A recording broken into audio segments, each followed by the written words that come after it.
नमस्कार, मैं हूं शालिनी और आप देख रहे हैं एमपी दर्पण न्यूज। शुरू करते हैं आज की बड़ी खबर से। संतोष कल्याणी के आमरण अनशन आंदोलन में राष्ट्रपति सुरेंद्र सिंह सोनाग्रा पहुंचे और सिंह की गर्जना की तरह दहाड़ते हुए अनशन में फूंक दी जान। आमरण अनशन आंदोलनकारी इंजीनियर संतोष कल्याणी ने भी दे दिया इंदौर महापौर को चैलेंज। देश के सबसे स्वच्छ शहर इंदौर में सफाई कर्मचारियों की 11 सूत्रीय मांगों को लेकर वाल्मीकि सेना मार्शल कौम के राष्ट्रीय अध्यक्ष इंजीनियर संतोष कल्याणी के नेतृत्व में 17 जुलाई 2026 से रीगल तिराहा स्थित आंदोलन स्तर पर आमरण अनशन लगातार जारी है। और जब गुरुवार की शाम का आंदोलन के 7वें दिन इस संघर्ष को नया बल तब मिला जब श्री राष्ट्रपति राजपूत करनी सेना के राष्ट्रीय महासचिव एवं दहेज विरोधी इकाई के प्रदेश अध्यक्ष राष्ट्रपुत्र सुरेंद्र सिंह सोनाग्रा अनशन स्थल पहुंचे और सफाई कर्मचारियों की मांगों का खुलकर समर्थन किया। सोनाग्रा ने कहा कि इंदौर लगातार 8 वर्षों से स्वच्छता सर्वेक्षण में देश का नंबर 1 शहर बना हुआ है, जिसका सबसे बड़ा श्रेय उन हजारों सफाई कर्मचारियों को जाता है जो हर दिन सुबह 4 बजे से अपने परिवार और छोटे छोटे बच्चों को छोड़कर शहर को स्वच्छ बनाने में जुट जाते हैं। उन्होंने कहा कि इतनी कठिन परिस्थितियों में कार्य करने वाले कर्मचारियों को आज भी स्थायी नौकरी, सम्मानजनक वेतन और आवश्यक सुविधाएं नहीं मिल पा रही हैं, जो बेहद दुर्भाग्यपूर्ण है। उन्होंने मध्य प्रदेश सरकार से मांग की कि सफाई कर्मचारियों की 11 सूत्रीय मांगों पर तत्काल सकारात्मक निर्णय लिया जाए। संविदा और ठेका प्रथा समाप्त कर कर्मचारियों को स्थायी नियुक्ति दी जाए। समान कार्य के लिए समान वेतन लागू किया जाए। कम मानदेय की समस्या का समाधान किया जाए तथा नगर निगम और अन्य विभागों में रिक्त पड़े पदों पर शीघ्र भर्ती कर युवाओं को रोजगार उपलब्ध कराया जाए। सोनाग्रा ने कहा कि जब शहर को स्वच्छ रखने के लिए सम्मान और पुरस्कार मिलने का समय आता है तब मंच पर नेता और अधिकारी पुरस्कार ग्रहण करते हैं, जबकि वास्तविक हकदार सफाई कर्मचारी पीछे रह जाते हैं। उन्होंने कहा कि इन कर्मयोगियों को केवल वेतन ही नहीं बल्कि सामाजिक सम्मान और प्रोत्साहन भी मिलना चाहिए। राष्ट्रीय राजपूत करनी सेना और समाज का प्रत्येक वर्ग इस जनहित के आंदोलन में वाल्मीकि सेना के साथ मजबूती से खड़ा है। आंदोलन के दौरान वाल्मीकि सेना के राष्ट्रीय अध्यक्ष इंजीनियर संतोष कल्याणी ने कहा कि यह संघर्ष किसी एक संगठन का नहीं बल्कि उन हजारों सफाई कर्मचारियों और उनके परिवारों के भविष्य का संघर्ष है जो वर्षों से अस्थायी व्यवस्था में कार्य करते हुए अपने अधिकारों की प्रतीक्षा कर रहे हैं। उन्होंने स्पष्ट किया कि जब तक सरकार 11 सूत्रीय मांगों पर ठोस निर्णय नहीं लेती तब तक आंदोलन जारी रहेगा। श्री कल्याणी ने इंदौर महापौर पुष्यमित्र भार्गव को चुनौती देते हुए कहा कि वे हमेशा कम बजट का हवाला देकर सफाई कर्मियों का वेतन नहीं बढ़ाते हैं। मैं उन्हें चुनौती देता हूं कि वह 3 माह के लिए मुझे महापौर का पद दे दें। अगर 3 माह में इसी बजट में सभी व्यवस्था सुचारू रूप से संचालित नहीं कर दूं तो मैं अपने पद से त्याग पत्र दे दूंगा, वरना महापौर राजनीति छोड़ दे।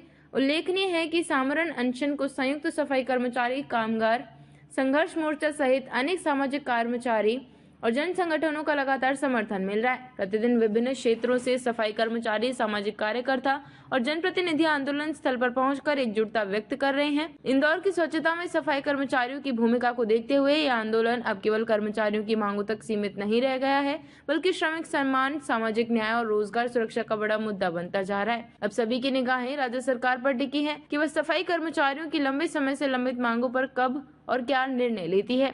संवाददाता राकेश रायकवार उनके सफाई मित्रों की विभिन्न समस्याओं को लेकर, जायज मांगों को लेकर यहाँ पर बैठे हुए धरने पर, आमरण अनशन पर आप भी उपस्थित हुए हैं। क्या कहना चाहेंगे सर पूरे मामले में? देखिए, सबसे पहले तो मैं हमारे संतोष जी भाई को मैं बहुत मैं कहूँगा कि समाज में से कोहिनूर पैदा होना बहुत ही कम मिलते हैं। ये कोहिनूर है और ऐसे कोहिनूरों के माता पिता को मैं प्रणाम करता हूँ। लेकिन मुझे इन तक पहुंचाने से पहले मैं कहूंगा कि जिस प्रकार रामायण में गाता है कि ये समुद्र किनारे बैठे हुए थे और हनुमान जी को अपनी ताकत का अंदाजा दिलाया, जिन्होंने आप भी समझते हो जामुन जी ने ऐसे जामुन जी, ऐसा मेरा भाई इधर कैमरा करे, इस भाई ने मुझे याद दिलाया। ऐसे भाई ने, क्या नाम है अपना बेटा बढ़ाओ, संदीप, ये एक अद्भुत व्यक्ति है जिन्होंने मुझे याद दिलाया और वास्तव दिलाया। मैं कल परसों से दिल्ली से आ चुका था, मैं आज अपने स्वयं कार्यालय से आया हूँ। मैं माफी चाहूंगा कि दिल्ली से मैं आया हूँ, मैं वापस दिल्ली जा रहा हूँ। दिल्ली जाने के बाद इस मुद्दे को भी मैं रखूंगा, ये मेरा वादा है। लेकिन आपसे मैं एक बात कहना चाहता हूँ, इस समाज की कौन सी मांगे गलत है। मैं मीडिया से माध्यम से एक बात कहना चाहता हूँ, ये नेता के आएंगे, के गए और के चले गए। मैं आपसे कह रहा हूँ, मनोज भाई हमारे परमार, मनोज भाई परमार आए हैं यहाँ पे, नहीं आए तो मैं उनसे आह्वान करता हूँ, आज आपकी यहाँ जरूरत है मनोज भाई, आज आपकी यहाँ जरूरत है, समाज की जरूरत है, हर व्यक्ति की जरूरत है। गिले शिकवे हो सकते हैं लेकिन राजनीति में हाथ मिलाते जाओ, दिल में थोड़ी सी घटनाएं अलग रखो। और उनको भी आना चाहिए। और मैं आपके मीडिया के माध्यम से कहना चाहता हूं कि इनकी मांगे कहां गलत है। सरकार को कहना चाहता हूं, डॉक्टर मोहन मीन्स हमारे डॉक्टर मोहन जी की सरकार को कहना चाहता हूं, मैं तो सर्वश्रेष्ठ कैलाश जी को कहना चाहता हूं, मंडल जी कहना चाहता हूं, जो सर्वश्रेष्ठ इस देश में प्रदेश में नंबर 1 बार आपला है या मैंने साथ सफी की नहीं कभी नहीं। ये इस समाज के हक था। इन्होंने कई बार आपको अवार्ड दिलाया मंच पे, उस मंच पे ये नहीं थे, उस मंच पे आप थे अवार्ड लेने के लिए। तो क्या आपका दायित्व नहीं बनता कि इनको गले से मिलाना? क्या 10,000 रुपया 10,500 में इनका घर चलता है? क्या 10,500 में वो बच्ची जो रात को दिन में अपनी मित्रों की कुछ प्रमुख मांगों को लेकर आप बेटा कौन कौन सी मांग है और क्या कहना चाहेंगे इसको? देखिए, सबसे प्रमुख मांग तो ये है कि हमारे जो कर्मचारी भाई हैं आर्थिक, शारीरिक और मानसिक रूप से शोषित हैं, उनके साथ कुठाराघात कर रही है सरकार। पिछले 28 सालों से उनको कच्चे में कार्य कराकर आश्वासन देते देते आज ये हालत है कि हमारे लोग 10,500 रुपये में काम कर रहे हैं। 10,500 में क्या तो वो अपने वरिष्ठ लोगों को दवाई दिलाएगा, क्या अपने माता पिता को स्वास्थ्य का अच्छा लाभ दिलाएगा, क्या अपने बच्चों को स्कूल भेजेगा, और क्या राशन लाएगा, क्या दूध लाएगा, क्या बिजली का खर्चा भरेगा, और सुबह 5 बजे जो ड्यूटी पर पहुंचना रहता है तो कैसे वो मैनेज करेगा। उसी उधेड़-बुन में हमारा समाज पिछले 28 सालों से लगा हुआ है। लेकिन मध्य प्रदेश की ये जो सरकार है ये लगातार शोषण करने में लगी है। वाल्मीकि समाज का जब व्यक्ति निकलकर सफाई करने जाता है तो उसके साथ ऐसे व्यवहार होता है जैसे वो पाकिस्तानी नागरिक हो या पाकिस्तानी आतंकवादी हो। 9 से 10 लोग उसमें मॉनिटरिंग करते हैं, सहायक दरोगा, प्रभारी दरोगा, सहायक CSI, अपर आयुक्त और महापौर महोदय स्वयं उसका मॉनिटरिंग करते हैं। कभी चाय पीने चले जाए तो बंद कर देते हैं, बाथरूम करने चले जाए तो बंद कर देते हैं। इतनी लंबी मॉनिटरिंग के बाद भी जब उसके ऊपर एक सफेद हाथी लादा गया NGO के नाम से, तो हम समझ गए कि या तो ये 8-9 लोग जो उसकी मॉनिटरिंग करते हैं सफाई कर्मचारी की वो नालायक है, या फिर वो NGO नालायक है जिसके कारण ये लोग तनख्वाह ले रहे हैं। अगर आप लोग इतने लायक हो तो फिर उस NGO को, सफेद हाथी को क्यों बंद नहीं करते? हमारी दूसरी मांग है कि सारे कर्मचारियों को NGO से मुक्ति मिले। पहली मांग है कि 1,20,000 पद सरकार में खाली पड़े हैं, 1,20,000 पदों पर हमारी भर्ती होना चाहिए, स्थायी तौर पे होना चाहिए, मध्य प्रदेश में परमानेंट होनी चाहिए।